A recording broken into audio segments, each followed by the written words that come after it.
North Platte, Nebraska Rail Days 2022. We got into it right away with a really good bus tour of the world's largest classification yard, the Bailey Yard.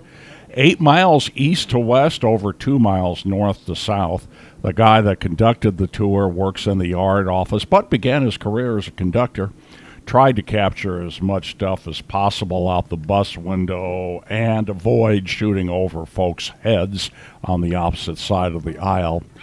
I mostly got East Yard stuff, and they by no means showed us everything, but we got to see a lot, and my wife and I had a great time. I pick up the tour near the East Hump.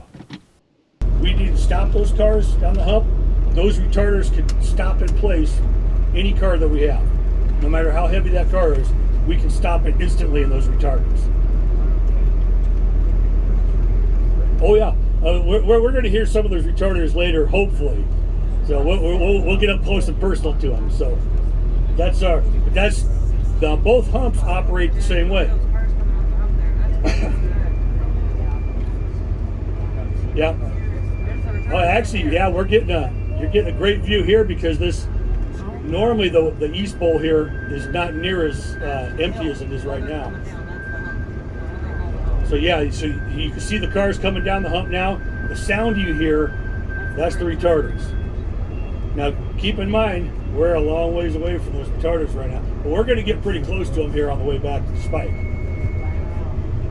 I have a question on different types of rail cars. One thing I used to notice is the letters TTX are very common. Sometimes there's like a DTTX or I think see ATTX. What are those differences? Okay, question up front is, what are the different letters on cars mean? TTX, ABOX, so forth and so forth. Most cars are not owned by the railroad. The vast majority of cars are private cars.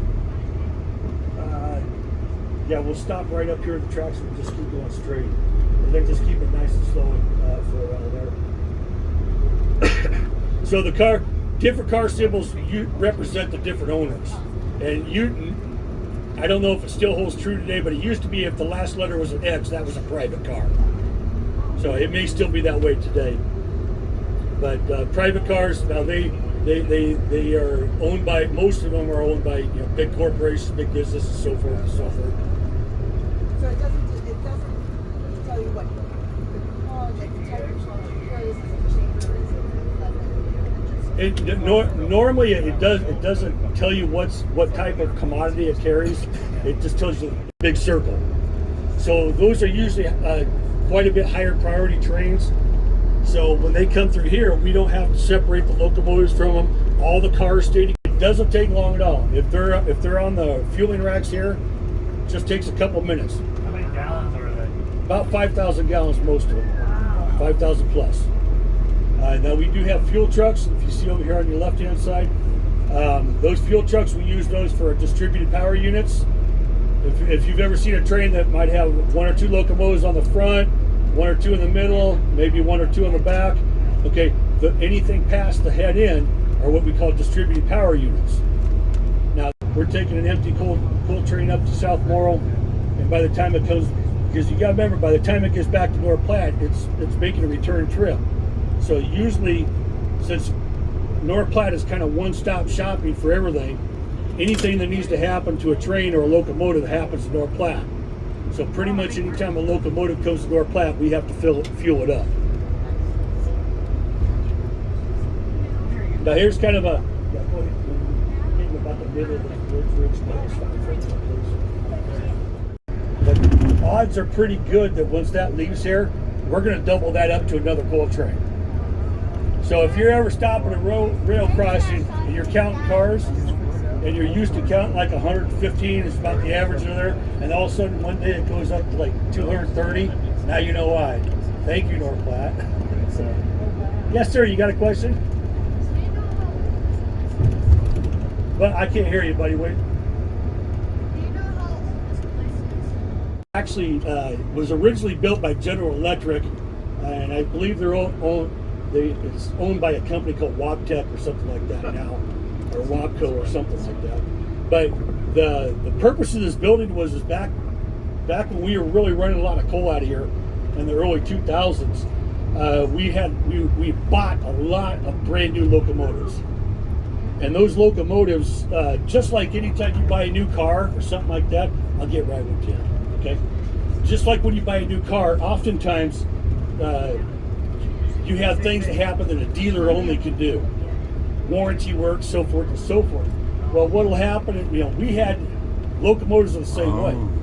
So if we had warranty work or dealer only things that needed to be done to our brand new locomotives, we used to have to ship them all the way down to North Little Rock, Arkansas to get taken care of. Well, you lose that locomotive for about 90 days when you do that. So you have about a $2 million locomotive that you just bought that they need to change a bolt at, and you have to send it down to Arkansas to get done, that you're losing for 90 days. As you can imagine, the powers that be weren't very happy about that. So we'll just keep on the right once you go past here. And then the next left will go across there. Yeah, there's two reasons why Area 51 is Area 51. There's the official Union Pacific stance on it, and then there's the trainman stance on it. Which one do you want? Of course you want both. You want to just hold it up here for a second. Now, Area 51, the official reason it's called Area 51 is that one day back in, I believe it's 2007, we were able to run 51 coal trains through this facility, which is an ungodly amount of coal trains to do in one day. Yeah, in one day. I don't know whether that happened or not, but manager in there, the car foreman in there, you've got some operating managers in there.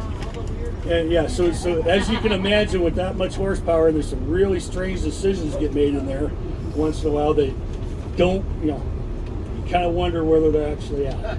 So, what we use that caboose for is we do get, unlike today, where it's a nice, comfortable 100 degrees out right now. Hopefully, everybody's enjoying the close to us here in a little bit.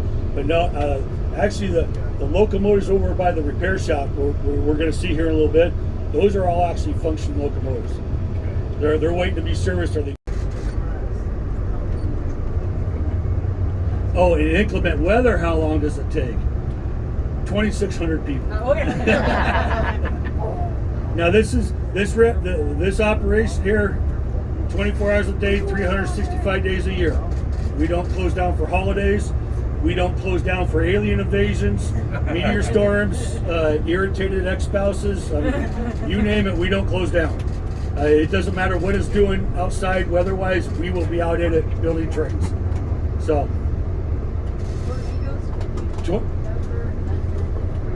Yes, and we still build trains in tornado weather, but we do have facilities here that if we're actually in a warning environment, or God forbid we have one hit the yard here, we do have places we can go that are designated tornado shelters. Have we ever had a tornado here? Yes, and what we call the spare yard over there was a yard of empty coal cars. It touched down right in the middle of that. All that was remaining was wheel sets all up and down the car, coal body cars all over Lincoln County.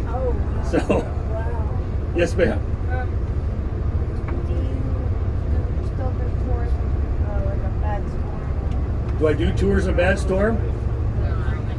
Is that what you asked? Yeah. Yes, I will do tours no matter what. Oh, okay. All right. Hey, what's that over there on the left? Okay. What are we looking at? Oh, that Tower. Okay. Yeah, once we get across the tracks here, we'll take the left bridge and then just kind of pull off the side, stop for a minute. Yeah, actually, if we were humping cars, we'd have actually went back over there and everybody would have had a taste of the retarders. But we'll pull off here. Now, all the switches and everything that we use here in this hump, on both humps, are pneumatically powered, so which means they're powered by air. As you could probably imagine, that 33-gallon Craftsman air pump that you have at home isn't going to cut it. So this big building you see here with the big blue tubes and coils and all that, that is one gigantic air compressor. There's 4 huge diesel locomotive engines in there that are that are generating air power for these humps, or actually just for the east hump.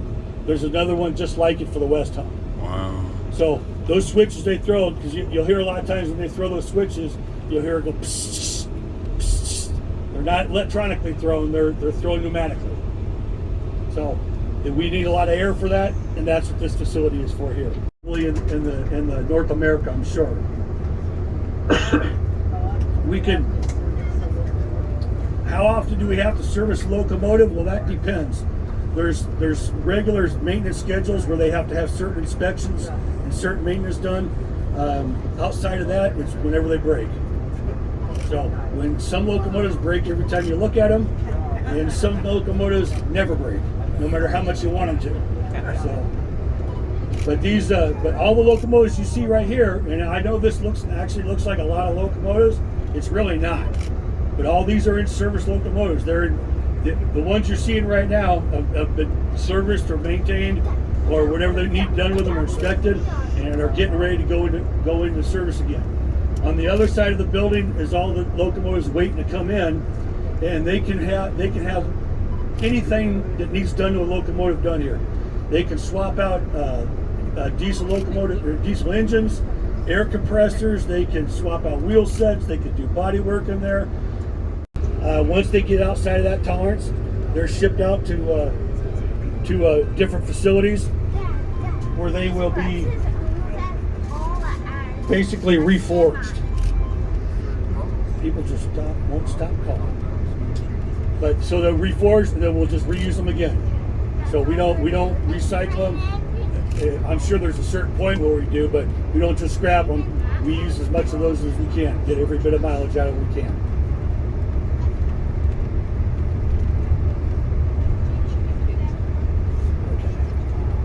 Yes, ma'am.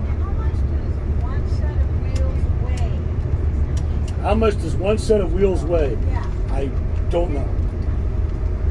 All I know is I don't want to try picking one up.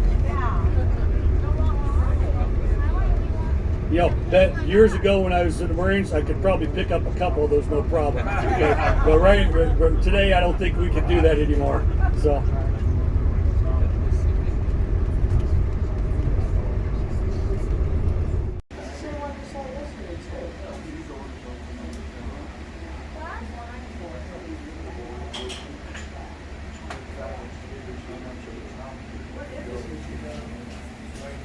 After a bit of time up in the tower, we decided to head out and do some rail fanning. I'll have some videos of rail fanning east and west of the yard and the famous 5th Street crossing in Kearney, so be sure to subscribe and hit the bell icon. Also, give me a thumbs up, and I read all the comments, and thanks for watching the video.